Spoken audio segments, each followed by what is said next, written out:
دور ہے.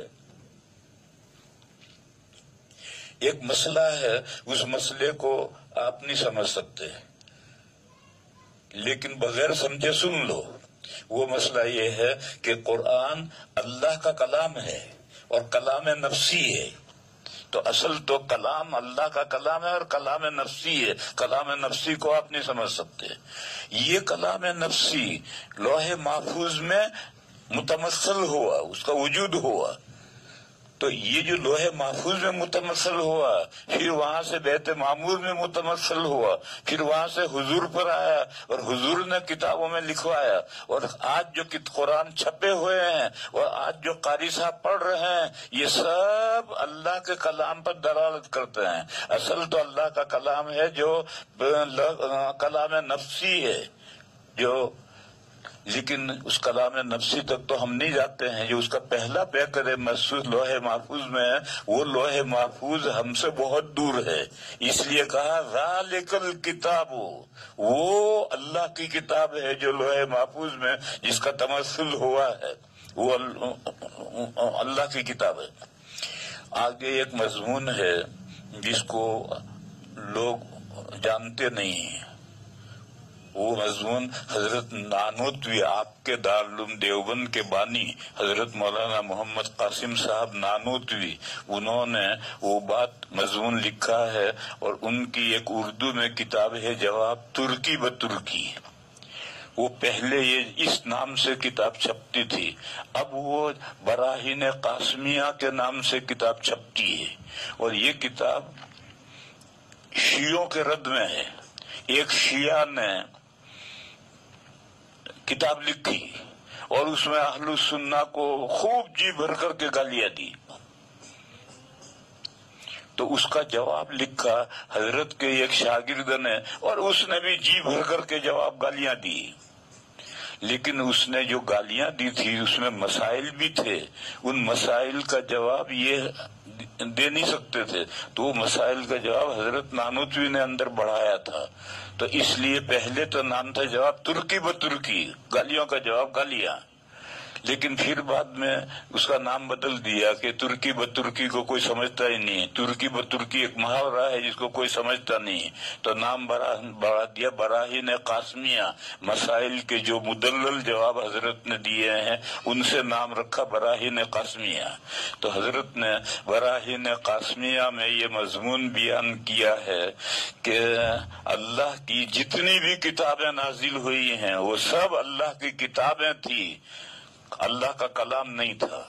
اللہ کا کلام صرف یہ قرآن کریم ہے، دوسری کتابیں اللہ کی کتابیں تھی. اور حضرت نے دلیل پیش کی ہے کہ پورے قرآن کریم میں تمام سابقہ کتابوں کو اللہ کی کتابیں، اللہ کی کتابیں، اللہ کی کتابیں یہی کہا گیا ہے. اللہ کا کلام کہیں نہیں کہا گیا ہے. قرآن کریم میں اللہ کا کلام صرف قرآن کریم کو کہا گیا. پھر حضرت نے ایک سوال کا جواب دیا ہے کہ پہلے پارے میں یہ آیت آئی ہے بنی اسرائیل کے تعلق سے کہ یسمعون کلام اللہ ثم یحرفونہ، کہ بنی اسرائیل اللہ کا کلام سنتے ہیں پھر اس میں ہیر پھیر کر دیتے ہیں. بعض لوگوں نے کہا کہ اللہ کا کلام یعنی تورات. حضرت نانوتوی نے کہا کہ اللہ کا کلام تورات یہاں مراد نہیں ہے، بلکہ جب تورات لے کر کے موسیٰ علیہ السلام آئے تو قوم نے کہا کہ یہ تورات اللہ کی کتاب ہے، ہم کیسے جانیں، ہم نہیں مانتے. تو حضرت نے فرمایا کہ تم اپنے قوم کے کچھ لوگ منتخب کرو، میں ان کو طور پر لے جا کر اللہ سے ہم کلام کرا کر بتلاؤں کہ ان کو ایک تورات میں نے دی ہے. تو انہوں نے قوم کے 70 سردار منتخب کیے جن کو موسیٰ علیہ السلام لے کر طور پر گئے اور اللہ کا کلام انہوں نے سنا کہ یہ تورات میں نے دی ہے. انہوں نے ان 70 نے آ کر اپنی قوم میں کہا کہ ہم نے کلام تو سنا لیکن کسی کو دیکھا نہیں، کون بولا؟ تو کہا وہ جو 70 آدمیوں نے کلام سنا تھا وہ مراد ہے یسمعون کلام اللہ ثم یحرفونہ من بعد ما عقلوہ. تورات مراد نہیں ہے. تورات اللہ کی کتاب ہے. اور اس کی دلیل یہ ہے کہ جب بنی اسرائیل کو لے کر موسیٰ علیہ السلام دریا سے سمندر سے پار ہوئے، آگے میدان تیہ میں پہنچے تو قوم نے کہا کہ ہمارے لیے اللہ کے یہاں سے کوئی کتاب لائیے تاکہ ہم اس پر عمل کریں۔ تو موسیٰ علیہ السلام نے دعا کی کہ اللہ مجھے کتاب عنایت فرمائے تاکہ میری قوم اس پر عمل کرے۔ تو اللہ تعالی نے کہا کہ تم طور پر چلے آؤ، اور پہلے یہ کہا کہ 1 مہینے کے لیے آؤ۔ گئے طور پر 1 مہینے کے لیے گئے۔ قوم سے یہ کہا تھا کہ میں طور پر جا رہا ہوں، 1 مہینے کے لیے جا رہا ہوں، اور اللہ اپنی کتاب عنایت فرمائیں گے، وہ کتاب میں لے کر آؤں گا۔ یہ جو طور پر 1 مہینے کے لیے گئے ہیں تو ظاہر ہے اکیلے تھوڑے گئے ہوں گے، ساتھ میں خدام بھی ہوں گے، کھانے پکانے کا سامان بھی ہوگا، 1 مہینے تک بھوکا تھوڑی رہے گا، اور تختیاں بھی حضرت ساتھ میں لے گئے ہیں۔ اور طور پر جا کر کے تورات کا نزول شروع ہوا، جبرائیل وحی لے کر آتے ہیں، تھوڑی سی وحی پہنچاتے ہیں، اس وحی کو موسیٰ علیہ السلام تختیوں میں لکھتے ہیں۔ اچھا، یہ جو وحی آتی ہے اللہ کا کلام نہیں آتا تھا، جبرائیل کا کلام ہوتا تھا، یا جبرائیل کا بھی کلام نہیں ہوتا تھا، موسیٰ علیہ السلام اپنے کلام میں لکھتے تھے۔ جیسے یہ تمام حدیثیں وحی ہیں، لیکن یہ جبرائیل کا بھی کلام نہیں، یہ کلام حضور کا ہے، لیکن ہے وحی۔ تو اسی طرح سے گزشتہ تمام کتابیں جو تھی وہ وحی تھی، اللہ کی وحی تھی، مگر کلام یا تو جبرائیل کا تھا یا پیغمبر کا کلام تھا، اور اسے وہ جتنی وحی آتی تھی اسے لکھتے جاتے تھے۔ 30 دن 1 مہینہ پورا ہو گیا اور تورات کا نزول پورا نہیں ہوا، تو 10 دن ایکسٹینشن کر دیا کہ 10 دن اور بڑھا دیے، اور 10 دن کے اندر وہی آتی رہی 40 دن میں تورات کا نزول مکمل ہوا۔ یہ جو 10 دن بڑھائے، اس 10 دن میں پیچھے گمراہی پھیلی، پیچھے سامری نے قبطیوں سے جو زیور لائے تھے ان زیوروں سے بچڑا بنایا یعنی دھڑ بنایا، اور اس میں ایسے سوراخ رکھے کہ اس میں ہوا نکل کر جب دوسری طرف نکلتی تھی تو وہ بچڑا رامبتا تھا، جیسے گائے بولتی ہے اس طرح سے بولتا تھا۔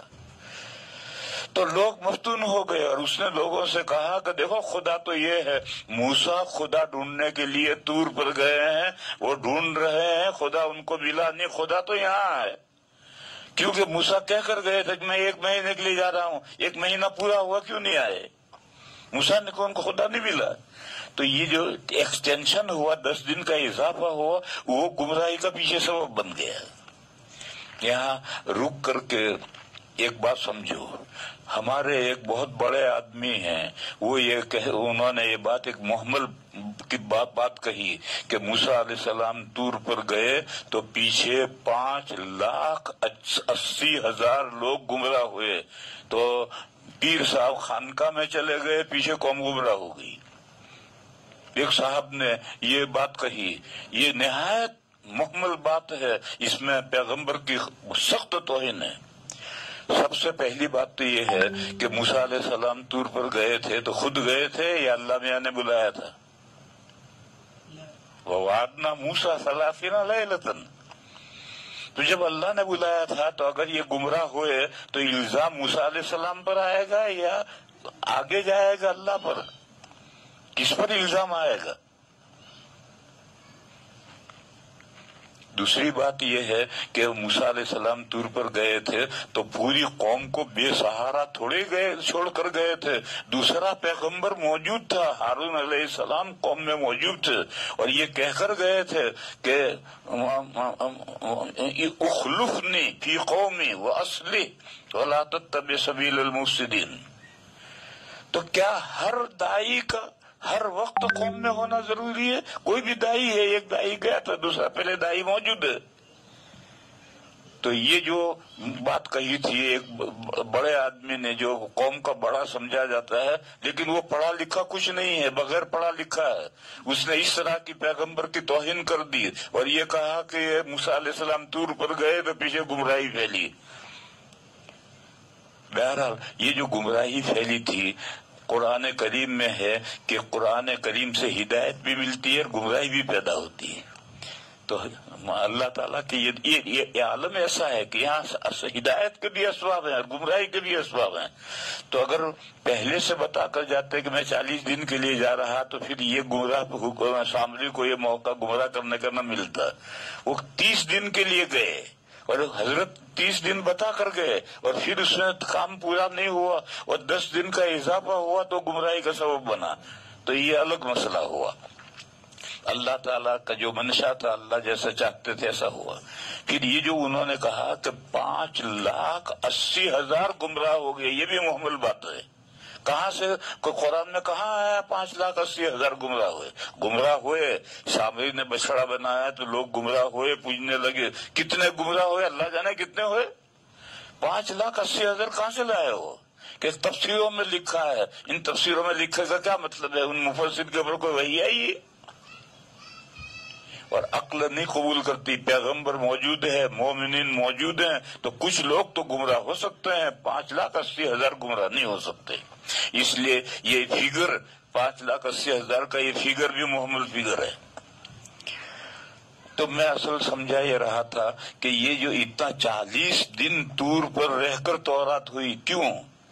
اس لیے کہ تورات نازل ہوتی تھی، جبرائیل کا کلام ہوتا تھا، یا جبرائیل حضور کے قلب موسیٰ علیہ السلام کے دل پر نازل کرتے تھے اور موسیٰ علیہ السلام اپنے الفاظ میں تورات لکھتے تھے.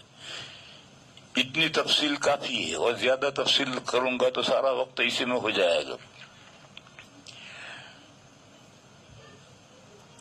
تو حضرت نانوتوی قدس سرہ نے یہ بات لکھی ہے اور تمام تفسیروں میں اس کے خلاف ہوگا، مگر ان کے پاس دلیل کچھ نہیں. بس ایک آدمی لکھتا جاتا ہے تو سب نقل کرتے جاتے ہیں کہ یہ سابق کا سب کتابیں اللہ کا کلام، اللہ کا کلام، اللہ کا کلام، یہ سب نقل کرتے جاتے ہیں. دلیل کسی کے پاس کچھ نہیں.